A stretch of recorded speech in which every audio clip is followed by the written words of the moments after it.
ሰላም በርካታ ባንኮች ሰራተኞችን መቅጠር ማቆማቸውን የደረሰን መረጃ ያሳያል። በስራ ላይ ያሉ ሰራተኞቻቸውን በተመለከተም የትምህርት ማስረጃ ትክክለኛነትን እንዲያጣሩ ትዕዛዝ ተቀብለው ወደ ስራ መግባታቸው ታውቋል። ንግድ ባንኮች ከ2017 መግቢያ ጀምሮ የሚከፍቷቸውን የቅርንጫፎች ቁጥር በእጅጉ እየቀነሰ መሆኑንም ለማወቅ ችለናል። በሲቪል ሰርቪስ ኮሚሽን ሰራተኞች ላይ በተካሄደ ፍተሻ ደግሞ 151 ሐሰተኛ የትምህርት ማስረጃ መገኘቱ ታውቋል። ከባንክ ቅጥርና ከሐሰተኛ የትምህርት ማስረጃ ጋር የተያያዙ ዝርዝር መረጃዎችን አንድ በአንድ ወደ እናንተ እናደርሳለን። እስከ መጨረሻው አብራችሁን ቆዩ።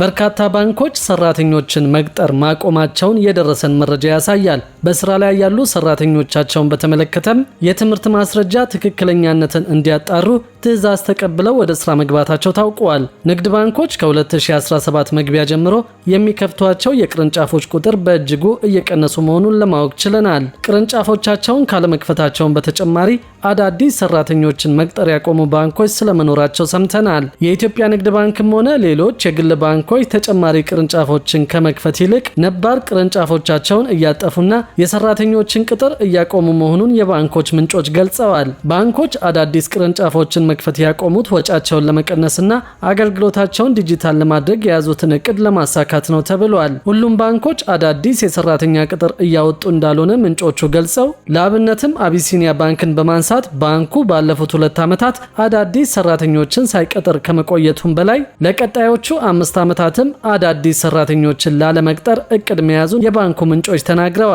ከዚህ ጎን ለጎን ደግሞ ባንኮች የሰራተኞቻቸውን የትምህርት ማስረጃ ትክክለኛነት እንዲያጣሩ ብሔራዊ ባንክ መመሪያ መስጠቱን ተከትሎ ማጣራት መጀመሩ ታውቋል። በተለያዩ የስራ መስኮች ሐሰተኛ የትምህርት ማስረጃዎች መኖራቸውን የሚያሳይ ፍንጭ መገኘቱን ተከትሎ ብሔራዊ ባንክ የሀገሪቱ ባንኮች ውስጥ ያሉ ሰራተኞች የትምህርት ማስረጃ ላይ ማጣራት እንዲደረግ አዟል። ባንኮች እያንዳንዱን ሰራተኞቻቸውን ከመጀመሪያ ዲግሪ በፊት ያለውን የትምህርት ማስረጃ እንዲመረምሩና ከሚመለከተው የመንግስት አካል አረጋግጠው እንዲያቀርቡ የኢትዮጵያ ብሔራዊ ባንክ መመሪያ መስጠቱ ታውቋል። በመመሪያው መሰረት እያንዳንዱ ሰራተኛ የዲግሪ ትምህርቱን ከመጀመሩ በፊት ያለውን የትምህርት ማስረጃ ማረጋገጫ ማቅረብ አለበት ተብሏል። ባንኮች ሰራተኞቻቸውን ወደ ዲግሪ ትምህርት የተሸጋገሩበትን የ12ኛ ክፍል ሰርተፊኬት ወይም ዲፕሎማ ወይም ደግሞ ደረጃ 4 አረጋግጠው መቅረብ ይጠበቅባቸዋል ተብሏል። የ12ኛ ክፍል ማለፊያ ነጥብ አስመዝግበው በቀጥታ ወደ ዲግሪ ትምህርት የገቡ የባንክ ሰራተኞች ከኢትዮጵያ የትምህርት ምዘናና ፈተናዎች አገልግሎት ማረጋገጫ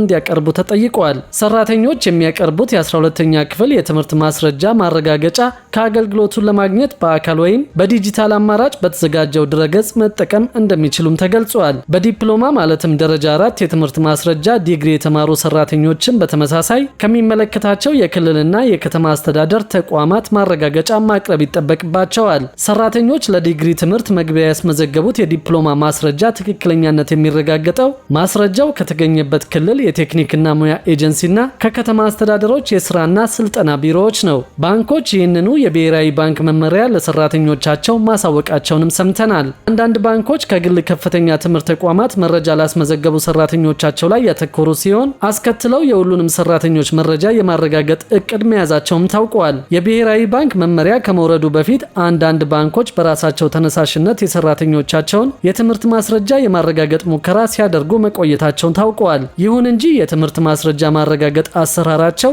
ከመሰረቱ ሐሰተኛ ባለዲግሪዎችን ለመለየት አያስችልም የሚልም ትችት ቀርቦበታል። የግል ከፍተኛ ትምህርት ተቋማት የቁጥጥርና ክትትል አሰራሩ የፈጠረውን ክፍተት ተጠቅመው በዲግሪ ወረቀት ሽያጭ ላይ ተሰማርተው እንደነበር ትምህርት ሚኒስቴር መግለጹ የሚታወስ ነው። በዚሁ ምክንያትም የትምህርትና ስልጠና ባለስልጣን የግል ከፍተኛ ትምህርት ተቋማት በራሳቸው የዲግሪ ወረቀት አተመው መስጠት እንዳይችሉ አግዷቸዋል። ባለስልጣኑ በግል ከፍተኛ ትምህርት ተቋማት ላይ ባደረገው ማጣራት በ10 ዓመት ካስመረቁት 1.1 ሚሊዮን ተማሪዎች መካከል ከ100 ሺህ በላይ ሐሰተኛ የትምህርት ማስረጃ ያስመዘገቡ መሆናቸውን ተቋሙ እንደደረሰበት መግለጡም ይታወሳል። ሐሰተኛ የትምህርት ማስረጃ ከተገኘባቸው ግለሰቦች መካከል ከፌዴራል እስከ ክልል የመንግስት ከፍተኛ አመራሮች እንደሚገኙበትም ታውቋል። ከዚሁ ጋር በተያያዘ በሲቪል ሰርቪስ ኮሚሽን ሰራተኞች ላይ በተካሄደ ፍተሻ 151 ሐሰተኛ የትምህርት ማስረጃ መገኘቱ ታውቋል። ትምህርት ሚኒስቴር በሲቪል ሰርቪስ ኮሚሽን ባከናወነው የትምህርት ማስረጃዎችን እውነተኛነት የማጣራት ስራ